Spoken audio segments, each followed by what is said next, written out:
This terrarium is 2,105 days old. What's happened over the years has been fascinating, but to fully understand how we got here, we'll go back to the very beginning. This 5-gallon jug was the perfect candidate for a closed terrarium. Starting at the bottom, I filled it with leca to create a water reservoir, topped out with a window screen barrier, sprinkled in charcoal to help keep everything clean, and built up a layer of my terrarium substrate mix. I made a simple hardscape out of stones and bark, which intended to make the plants the focus of the design.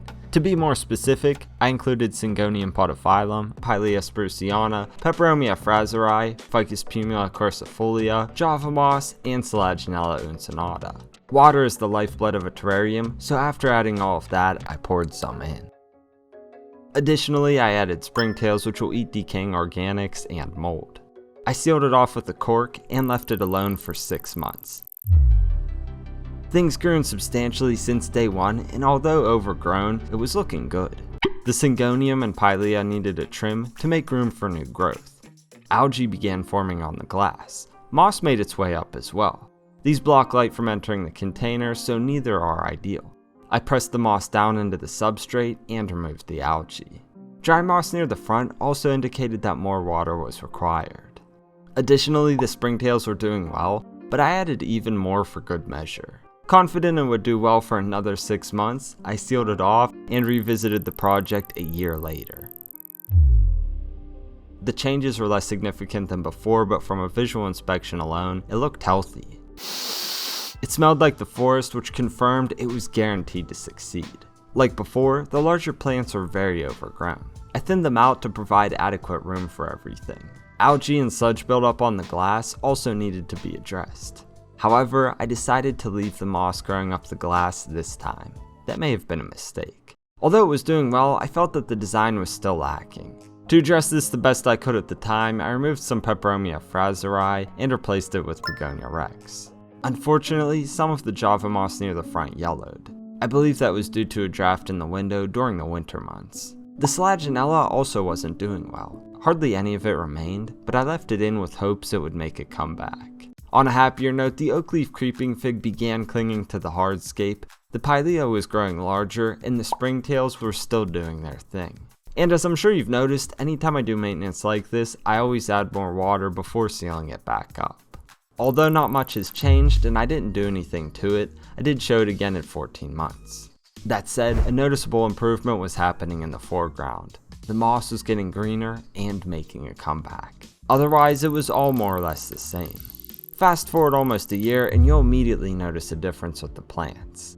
If I remember correctly, the Pilea was no longer thriving. In its place is Moronta repens, Tradescantia zebrina, and Neanth bellipalm. I don't have any documentation of it, but I'm fairly certain that I added those about a month prior to this. Anyway, I cleaned the glass like before and pulled out some unsightly leaves. At this point, I also made the largest modification since construction. I placed an assortment of manzanita branches all throughout the hardscape. As I've explained throughout the recap, I just always felt like it was lacking. This finally solved that for me, and truthfully, that was the last time I opened or maintained the terrarium at all until this very day. It's been nearly 4 years since then, but how does it look now?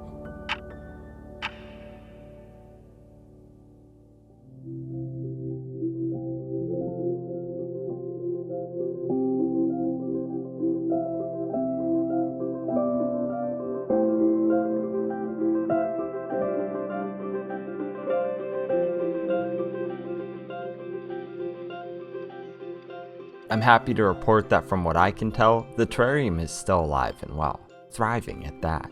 It certainly requires love, but that's to be expected from something I haven't touched in 4 long years. Even so, I think it's incredible. It appears that of the 6 original plants, 4 have made it this far into the terrarium's life. The Syngonium, although mostly in its fine form now, is looking good. It's growing out toward the front and up into the cork. Among new growth are also dead leaves from foliage of days past, but that's to be expected.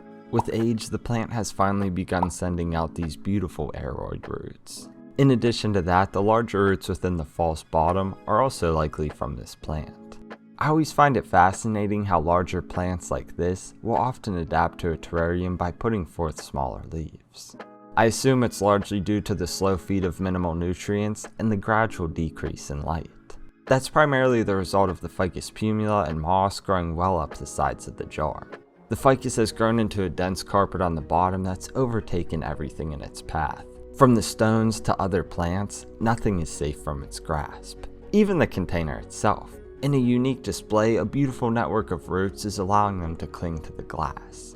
If left to their own devices, they'd likely continue growing up and around to the other side, eventually outcompeting nearly everything here. As pervasive as it isn't indestructible. There are in fact a few sections that have passed on and are well into decomposition. Much like the Syngonium, this is actually a good thing. As these and other plants are broken down, they're released into the substrate as nutrients that build new plant growth. The moss in the foreground has been completely smothered by the ficus as well. That is, except for these little travelers making their way up the side of the glass. It's as if they're in a race to see who can make it to the top first. Ironically enough, even though the vines were victorious in the bottom, it appears that the moss is in the lead, if only by a small margin. On the other side, you can see how the moss grows when it's not being challenged by ficus. It's covering almost half of the jar in something I can only describe as impressive. If you recall, this is the same spot that I mentioned may have been a mistake. Even though it looks cool, it's blocking a vast majority of the light from entering the system. There's algae and sludge within it as well that must be removed.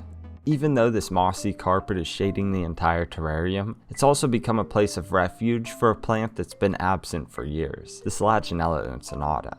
I'm not sure when it made a comeback, but I love to see it. Plus, it clearly won the race to the top of the container. You can see a section here that grew all the way to the cork, but has long since moved on.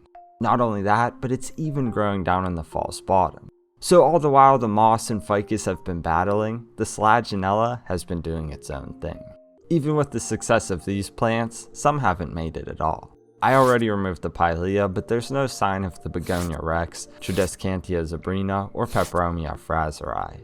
That's unfortunate, but to think that every plant will make it is an unrealistic expectation.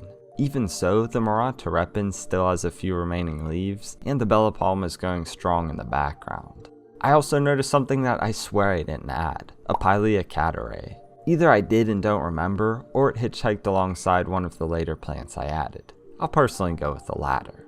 The terrarium has clearly taken on a life of its own. Simply put, it's nature in a jar. The plants are striving against one another, things die to bring forth new life, and all the while I look on from the outside, the springtails carry on, unaware of what's happening beyond the glass. And as I look upon this, I can't help but feel somewhat guilty with what I'm about to do. I love how the system sustains itself, and it's fun to tell stories based on what I observe. And even though it would continue indefinitely without me, I want to intervene. It's something I do mainly to keep up with aesthetics, but acting as a mediator can guarantee success. I can ensure that plants don't outcompete one another, light is getting into the container, and that potential issues are addressed. And I can think of no better time to open this thing up, give it a sniff, and get to work than right now.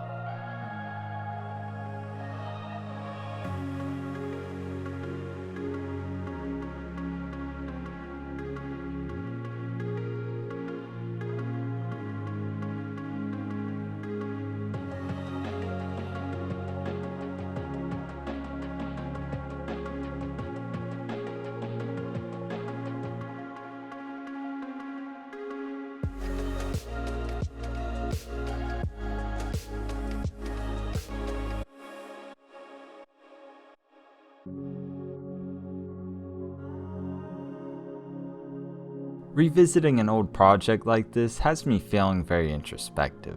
I've always been fascinated and inspired by terrariums, but it's always whenever I do these updates and get into there and just do a few things that I'm always reaffirmed and why I like these so much. It serves as a reminder to show truly just how resilient they are and how rewarding it can be to look after them.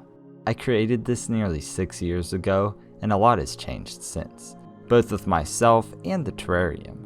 The chaotic, messy nature of it was, for lack of better words, a reflection of how I've been feeling lately. Sometimes you just have to make adjustments and clean things up.